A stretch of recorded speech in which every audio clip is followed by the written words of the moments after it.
सदर मुमलिकत आसिफ अली सरदारी की मौलाना फजलुर रहमान की रिहाइश का आमद। मौलाना फजलुर रहमान ने सदर मुमलिकत का इस्तकबाल किया। सदर आसिफ सरदारी मौलाना फजलुर रहमान के दरमियान मुल्क की सियासी सूरत हाल पर तबादला ख्याल।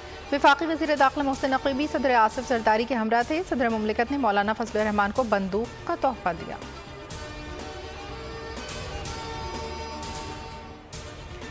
हुकूमत का सेनेट और कौमी असम्बली के बाद पार्लियामेंट का मुश्तरका इजलास बुलाने पर भी गौर। मुश्तरका इजलास में कौमी असम्बली और सेनेट से पास न होने वाले बिल्स मंजूर करवाए जाएंगे।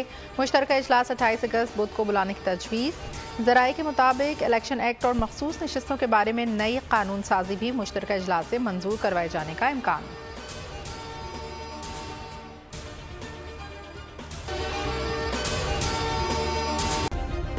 सब्सक्राइब करें और बेल दबाएं ताकि कोई खबर रह न जाए।